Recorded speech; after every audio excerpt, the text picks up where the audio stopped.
Diascofoot, le miroir du football de la diaspora congolaise.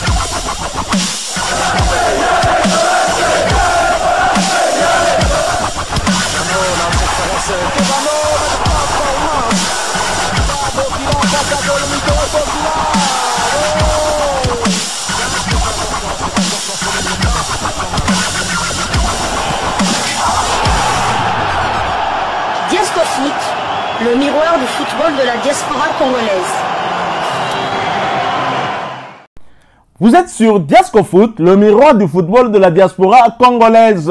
Diascofoot vous dit bonjour, tout le plaisir est pour nous de vous retrouver, mais surtout de savoir que vous êtes nombreux en train de suivre votre chaîne YouTube dédiée uniquement aux footballeurs de la diaspora congolaise.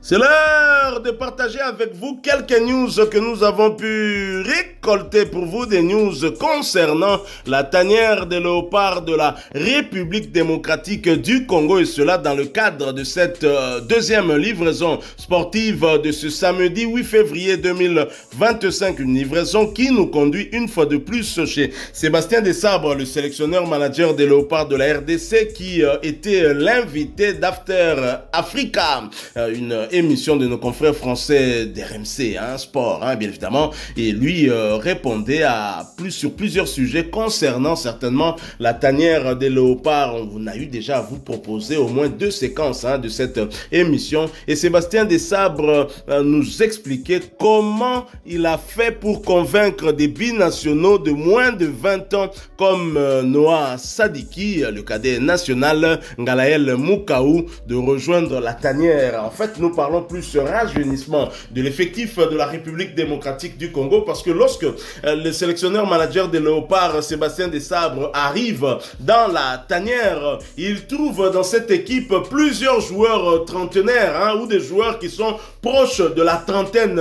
Bien évidemment, ce n'est pas intéressant pour un projet à moyen et long terme, puisque Desabre, dont le contrat devait prendre fin cette année 2025, a été prolongé jusqu'en 2029. Il était donc important, impérieux même pour le sélectionneur manager, pour atteindre les objectifs lui fixés par la Fédération congolaise de football association, ainsi que par le ministère des Sports, représenté actuellement par, comment on l'appelle encore, Didier Boudimbo. Génie blanc. Le génie blanc, voilà, Didier Boudimbo, le Belgicain. Et donc, Sébastien Desabre se doit de voir dans la durée comment cette équipe nationale peut maintenir la dynamique actuelle. Voilà pourquoi il est en train de travailler pour le renfort de cette équipe. Et croyez-moi, Ngalael Mukao, Noah Sadiki, Nathanaël Mboko ne sont pas les seuls. Il y a d'autres qui vont arriver dans cette tanière. On en parlera d'ailleurs, je pense peut-être dans l'une de nos livraisons demain. Et merci encore à Mokondi Ndembo qui nous fournit beaucoup de sujets très très intéressants. Et donc nous allons d'abord écouter Sébastien Desabre, ensuite nous allons nous retrouver pour partager ensemble nos différents points de vue sur ce qu'il aura à déclarer en rapport avec le rajeunissement de l'effectif des léopards. Écoutons le sélectionneur manager des léopards, nous nous retrouvons tout de suite après. Puisqu'on... Elton. Moi, ce qui m'a intéressé, coach, aussi, c'est le rajeunissement de l'effectif. Vous l'avez évoqué avec notamment l'arrivée de Nathalie Boku, avec Sadiki. C'est vraiment un engagement sur, on va dire, la deuxième étape, la deuxième partie de votre, en tant que coach, en tant que sélectionneur. Oui, c'est vous pouvez rajouter Mouko aussi. Oui, évidemment, qui performe avec lui. Et d'autres, et d'autres. Mais en fait, oui, il est évident qu'aujourd'hui au Congo, alors on a fait, quand je suis arrivé, on a fait appel pour redynamiser l'équipe et pour moi, j'estime, pour renforcer l'équipe de binationaux qui avaient 24, 25, comme Charles Piquel, comme SND, comme d'autres en fait. Et puis, on a travaillé avec l'entraîneur des U20, avec Guy Boukassa, qui fait un très bon travail avec les U20, pour démarrer un projet aussi au niveau des U20. Et Sadiki, Mouko était venu déjà en match amical contre la Tunisie il y a quelques années. Et puis là, actuellement, sur les U20, ils vont participer, sont qualifiés à la CAN U20 avec, on va dire, la moitié de l'effectif qui sont des binationaux dans les centres de formation européens et puis la moitié qui sont des locaux. Et en fait, c'est la carence que moi j'avais trouvé un petit peu en arrivant, c'est-à-dire se dire de convaincre des joueurs qui voilà, qu'on sont jamais venus en jeune, c'est beaucoup plus difficile que d'avoir un certain suivi de cette jeunesse-là. Donc effectivement, il y a ces joueurs-là qui nous ont rejoints, qui amènent un plus, une fraîcheur, de la qualité, et puis qui sont pour l'avenir. Et puis derrière eux, il y a pas mal de joueurs U20 qui sont de bonne qualité et qui seront qui vont amener aussi une certaine forme de continuité à cette sélection qui à un moment donné, comme toutes les sélections, en aura besoin, quoi. Comment on fait pour convaincre, c'est pas forcément le terme. Quel discours on tient à Mouko, on peut en parler à l'instant, qui explose complètement avec le LOSC, qui enchaîne les matchs en Ligue des Champions, 7e de la phase de Ligue, c'est une révélation ici pour beaucoup. Il avait commencé avec la Belgique chez les jeunes en sélection, il est né en Belgique également. Quel discours vous lui avez tenu, Sébastien, pour lui dire viens avec nous, viens avec Léa de la RD Congo, on est ambitieux, on a fait demi-finale de la CAN, on veut aller plus loin. Disons que, comme je l'ai toujours dit, nous, d'abord, il faut que les joueurs, avant le discours du coach, on sente une attache particulière, non pas à l'équipe nationale, mais au pays du Congo, qui est un pays très attachant. Et en fonction de ça, après on explique un petit peu le projet. Mais j'allais dire que nos derniers résultats, la rigueur de travail que chacun met à son niveau, que ce soit mon staff, que ce soit autour de l'équipe, que ce soit le président de la République, le gouvernement, fait que forcément il y a de la visibilité sur l'équipe nationale, et donc on est de fait, quand on est joueur, attiré pour venir jouer en équipe nationale parce que on aime son pays. Et souvent dans ces jeunes qui choisissent tôt la sélection nationale, il y a eux, et puis il y a aussi leur famille, entourage, c'est très important. Il y a des l'entourage est important, c'est l'entourage qui a une attache très particulière également avec le Congo, et comme je leur explique, c'est toujours beaucoup plus valorisant, et c'est à ce moment-là en fait que le pays, et donc la sélection nationale, a besoin de ces joueurs pour passer un cap. Ça sera aussi bien que certaines viennent nous rejoindre dans 3-4 ans si on arrive encore à passer un cap, mais ça sera moins valorisant, et c'est pour ça qu'il faut attacher beaucoup de valeur au choix d'un Gaël Kakuta, un choix d'un Yohan Wissa, un choix d'un Cédric Bakambu, où aujourd'hui on est très bien organisé, on est dans des conditions qui sont vraiment très bonnes, mais c'était pas forcément le cas avant en termes de conditions de travail, de trajet, d'hôtellerie, et ainsi de suite. Et les joueurs que je vous ai cités, Chancel Bamba en fait partie, et d'autres que j'oublie, c'est grâce à eux en fait qu'on a construit tout ça. Et c'est ce que j'explique à ces jeunes-là, c'est que on veut passer, nous, un palier, on veut aller à la Coupe du Monde, on veut gagner une CAN, on veut être dans les 5 meilleures équipes africaines, et c'est maintenant que ça se construit.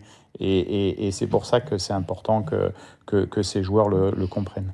Nous sommes de retour, très chers confrères. On vient tous de suivre le sélectionneur-manager Sébastien Desabre qui s'est exprimé par rapport au rajeunissement de cette équipe nationale. Évidemment, pour lui, c'est important qu'il puisse s'inscrire dans la durée, et parce que son contrat, bien évidemment, court jusqu'en 2029. Il est bien conscient que beaucoup de joueurs trentenaires comme Gaël Kakuta, comme Cédric Bakambu, Chancel Mbemba ne vont peut-être plus avoir la même forme 4 ans après. Certains d'ailleurs vont décrocher. N'est pas Cristiano Ronaldo qui veut, n'est pas Lionel Messi qui veut. Mais que pensez-vous de cette problématique de rajeunissement de l'effectif de Léopard? Est-ce important de le faire, surtout en ce moment même?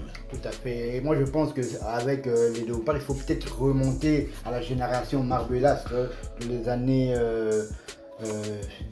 2008, avec la génération des Mongongo, Youssouf Moulumbu. Mongongo, d'ailleurs, il est arrivé à 18 ou 19 ans. Je pense que pratiquement 19 ans, pratiquement le même âge que Noah Sadiki. Mongongo, il avait 21 ans, donc il faut remonter à cette époque-là. Souvent, et on peut dire que comme il y a 16 ans ou 15 ans après, on voit encore des jeunes binationaux venir dans la tanière. Très jeune. ce qui est bien par rapport même à l'époque, à l'époque, peut-être Mongongo, il jouait peut-être encore avec la réserve du PSG, il n'était pas vraiment titulaire, mais là vraiment on a vraiment deux joueurs. Je vais plutôt parler de Noah Sadiki et Ngalael Moukao. Noah Sadiki l'année passée qui était une pièce maîtresse de l'Union Saint-Gilloise qui jouait le titre en Belgique, titulaire aussi lors des matchs de l'Europa League avec l'Union Saint-Gilloise. On l'a vu notamment contre Francfort, contre Liverpool. Et Ngalael Moukao qui nous rejoint alors qu'il venait de quitter Malines pour le LOSC du côté du nord de la France. Tout le monde s'attendait à ce qu'il prenne un peu du temps de réflexion. Mais là, direct, il est venu. Ngalael Moukao qui est quand même une des révélations du côté du LOSC.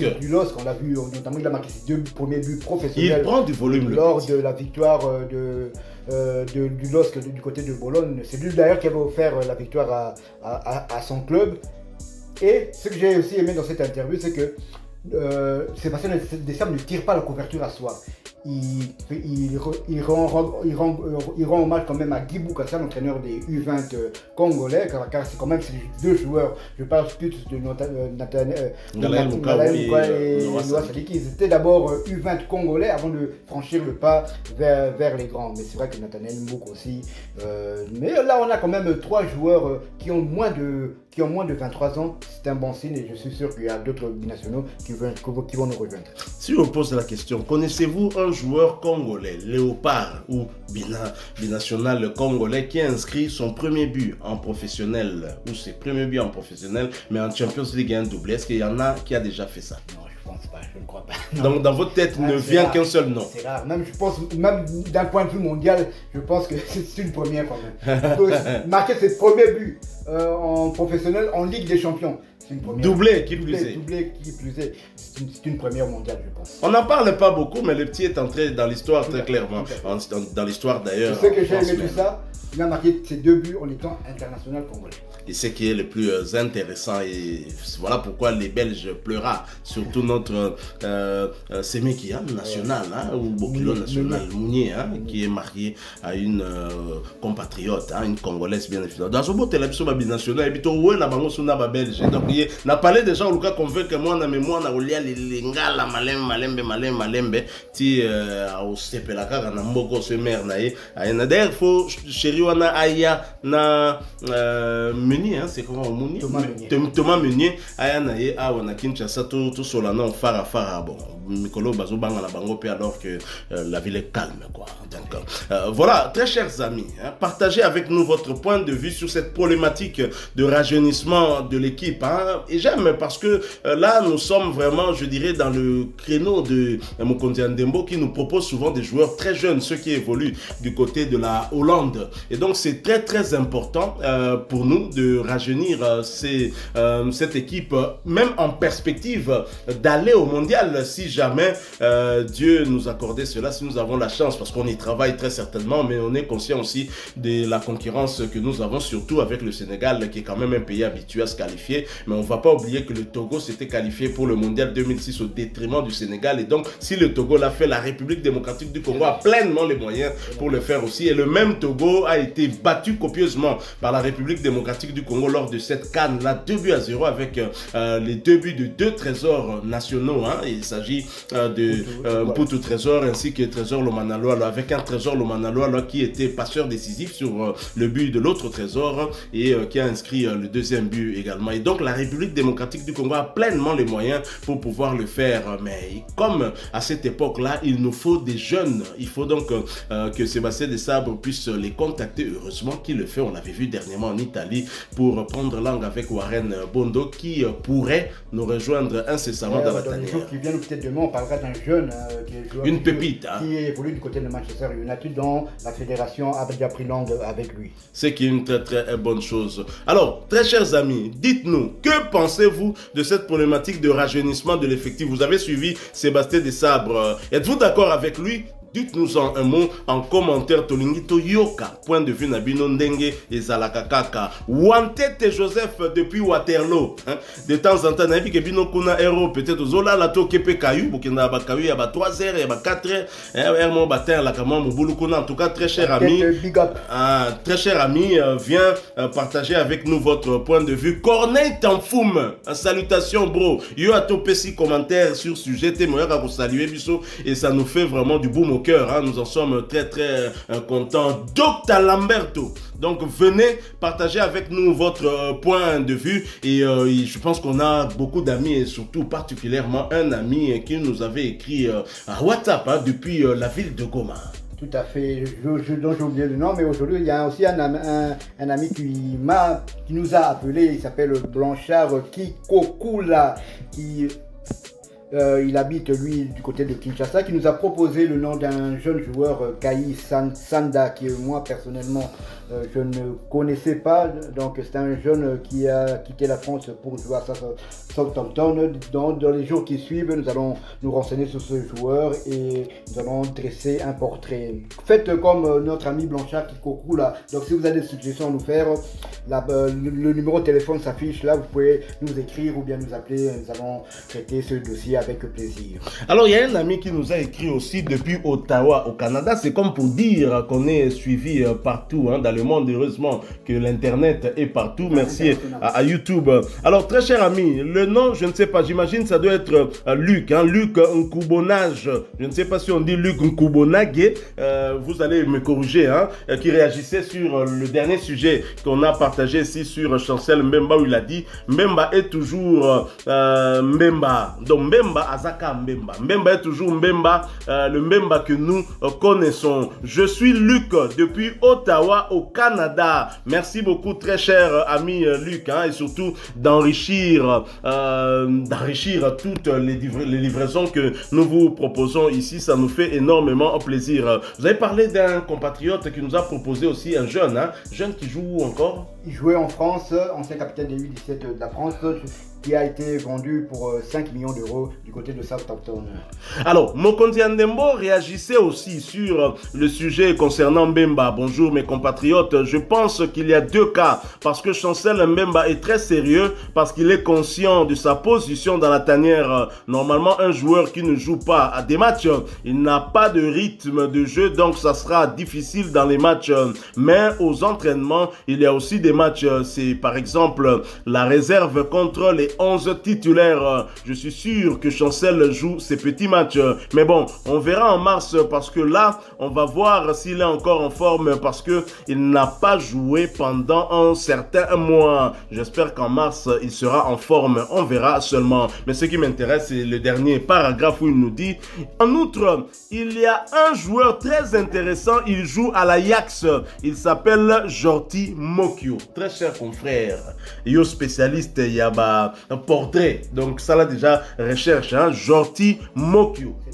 C'est noté. Donc, on y reviendra, très cher ami Mokonzi Andembo, avec un portrait. Et là, grâce à vous, hein, vous mettez toujours Diasco Foot en première ligne, hein, justement pour présenter des binationaux. Et ce qui est une très très bonne chose. On a été un petit peu long, bon, en vous saluant, hein, très chers amis, parce que nous vous aimons beaucoup et vous le savez. Nous sommes donc arrivés à la fin de cette deuxième livraison sportive de ce samedi 8 février 2025. Tout en vous souhaitant un très bon week-end si vous l'avez aimé, laissez-nous un maximum de j'aime, partagez avec nous en commentaire votre point de vue, mais surtout si vous êtes nouveau, agrandissez cette famille Diasco Foot, sachez que nous sommes le miroir du football de la diaspora congolaise et n'oubliez pas, hein, une fois abonné, d'activer la petite cloche de notification histoire de ne plus rien manquer des prochains sujets que nous allons vous proposer encore une fois. Merci à vous avec espoir de vous retrouver bientôt dans un autre sujet d'actualité, mais en attendant, portez-vous bien, Diasco Foot vous dit au revoir.